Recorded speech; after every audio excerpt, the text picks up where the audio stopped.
This is video number 3. This is the last one for today's lesson. We're using equivalents to solve for unknowns. In other words, we're going to unleash the power of cross-multiplying.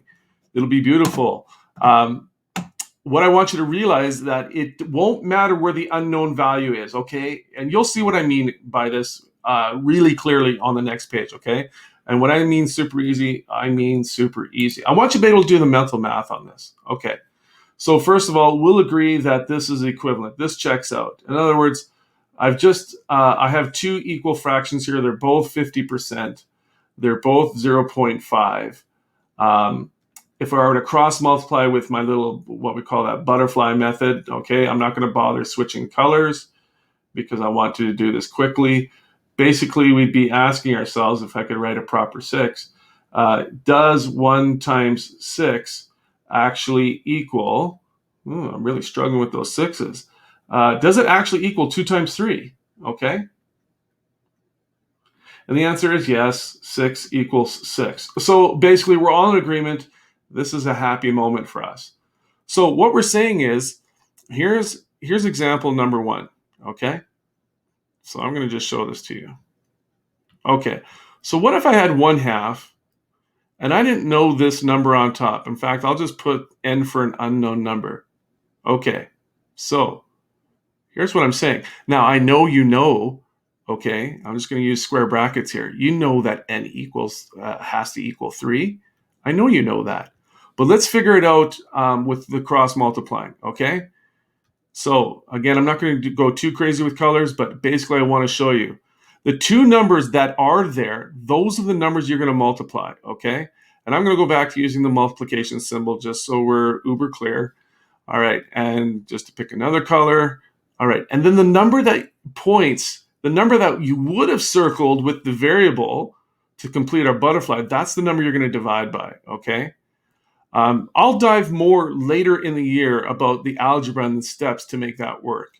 But for now, we're just content to set this up the way it is, all right?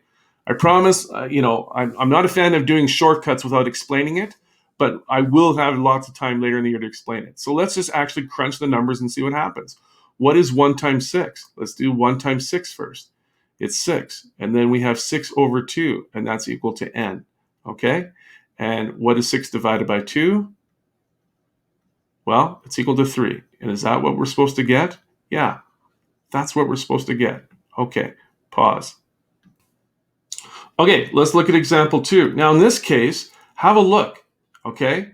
Have a look. Where's the n? The n is on the bottom right before it was up here on the top right. Now it's on the bottom right. But that's the thing. The cross-multiplying technique, actually, it doesn't matter. You'll be able to figure this out. So right now, we'll just write this down. Look, I know, Mr. Smith, this is supposed to equal 6. But let's prove it. Let's figure it out with the cross-multiplying, okay? So again, the two numbers that are opposite. Now, you see what we're circling is different? That's how cross-multiplying will adjust itself. This is how the technique adjusts itself. It's beautiful. So this time we're going to go, all right, well, 2 times 3. And then the number that is supposed to be circled with the variable, that's the number you point at, and that's the number you divide by. So we're going to divide by 1, which is going to be so awesome because dividing by 1 is really, really convenient and simple. So what ends up happening here? 2 times 3 is 6. What is 6 divided by 1? Okay, so we did this first. Do your numerator first. 2 times, just like we did over here. What's 2 times 3? 6. 6 divided by 1 is 6. 6 is equal to n. All right? And look, that is supposed to be what happens. Okay? So, again, it's whatever two numbers are diagonally opposite, those are the numbers you always multiply. This time it was the 2 times 3 that was diagonally opposite. The number that was diagonally opposite the n, that's the number we divided by. We're being very consistent in our technique. Okay? So, let's go back to the next one. All right.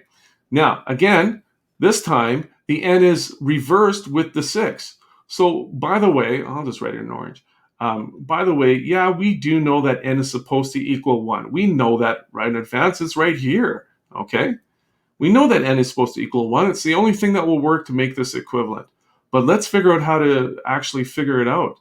This time, okay, We're still going to circle the two numbers that are diagonally opposite. In this case, we got 2 times 3. All right. Kind of sets out to be the same. You know what? I'm just going to make that 3 maybe a little bit nicer. Okay, there. That's a little bit nicer.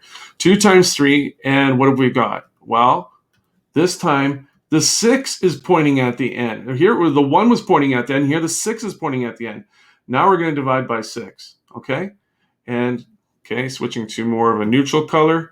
And that's supposed to equal our missing number, our unknown number, n. Well, do the top first. 2 times 3 is 6. Just rewrite the bottom, okay? Carry it over. And 6 over 6 is equal to n. Look at this. What is 6 over 6? It's equal to n. All right? It's equal to n. All right. So there it is. Last one. Last one. Well, I'll tell you what. I'll pause, and I'm going to let you do it. Okay, this is hopefully what you came up with. I just did it all in one color. I just chose blue. 1 times 6, the two numbers that are diagonally opposite, those are the ones that form half your butterfly wings, right? The other wing got broken up because it's interrupted by the variable. So 1 times 6 divided by the number that would point at the variable, this case 3. 1 times 6, right? You do the top first. 1 times 6 is 6. 6 over 3 is 6 divided by 3, and that's equal to 2. And that's what we knew, that it was supposed to be 2 at the beginning, right? We knew that it was supposed to be 2. Okay, so there are 4 versions of this basic question because there are 4 spots, right? Top left, top right, bottom right. Top left, top right, bottom right. Okay, so the awesome thing is, though, you could have any proportion set up. You could have any cross-multiplying situation set up with fractions or percents, and you could solve it, okay? Here's one last example, and I'm going to let you do it. All right. So Mr. Smith scores, let's say, 16, okay? And we're going to use a very odd number because I want to make it difficult for you. 16 out of 37, and I want you to find out what percentage he scored. Okay, so the nice thing about a percentage is it's always out of 100. All right, what percentage did I score? All right, I'm going to pause and I'll see if you could set this up and answer it. Okay, so you should have got something that resembles this. You're going to take the two numbers that are diagonally opposite. In this case, we're finding a percentage, which just basically means the fraction on the right. It could be the left, but often it's the right. The fraction is always going to have a denominator of 100. That is what defines a percent. So 16 times 100 divided by 37. Do the top first. 16 times 100, 1600 divided by 37. Yeah, go ahead, use a calculator. Okay, including rounding to the whole number, this is equal to 43. So Mr. Smith scored 43% on this test. Woo, that's not such a good score. Okay, I'm going to pause and set up a different question now. Okay, this time I'm going to ask you the opposite, or not really maybe the opposite question, but a different type of question. This time I'm telling you Mr. Smith scored 87% on an exam. And 87%, again, by definition, right? The percent sign converts itself to, it almost looks like a face there, converts itself to a fraction of 87 or over 100. Now, but really, my exam only had 28 questions on it. It didn't have 100 questions. I was just talking about a percent. So here's what I'm asking you.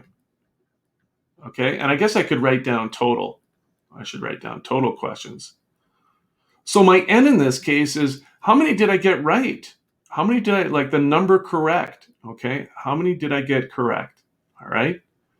How many did I get correct? Well, I'd like you to figure that out. I'll pause it again. Okay, so here's the setup. I've kind of done this, this yellow color. So the two numbers that are diagonally opposite, those are the ones you're going to multiply. All right, so we got 87 times 28, and then the number that would be butterflied with the end, that's pointing at the end, that's the number you divide by. 87 times 28 is 2,436. Now that does seem like a huge number, but we're about to divide it by 100. That's what fractions are. Fractions is division. This translated literate is to say take 2,436 and divide it by 100. Now the nice thing about dividing by 100 or any power of 10 is you really only have to just like move decimal places, okay? So dividing by 100 just means this gets punted over here, And this is where one of my students will say, the decimal really doesn't move, Mr. Smith, and he would be totally correct. But regardless, we've got 24, and I will round this to the nearest tenth. So it's about 24 questions, okay? Now let's just round it again to the nearest whole number. Okay, it'll be close enough. So Mr. Smith must have scored 24 out of 28 on his exams, the one exam, in order for this to translate into about 87%. Now, because I rounded, it'll no longer be 80%, 87% exact, but it'll be close enough, okay? So I scored 24 out of 28 to score 87%. The nice thing is, right, the end could be here. The end could be anywhere. I'm just going to use black now, and I'm going to make this a little bit bigger, okay? And I'm just going to kind of wreck this question now. The point is, the end could have been here. In other words, find out the percent. The end was here. Find out how many questions you got right. Or you could even put the end down here and say, I gave you your percent. I gave you the amount correct. Now find out how many questions there are on the exam.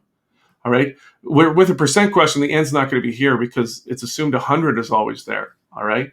The bottom line is grade 7. So I'm just going to back this off now. The bottom line is you can solve any proportion, any fractional proportion across an equal sign if you know 3 out of 4 things, okay? If you know 3 out of 4 and you only have one unknown, then you're good to go. Look at this, okay? So I'm just going to go back now and just make it a little bit smaller on the pen width. Okay, now look, I knew this number, I knew this number, I knew this number, I knew this number, I knew this number, I knew this number. I knew this number. Is this getting repetitive? I knew this number and I knew this number. And I knew this number and this number and this number.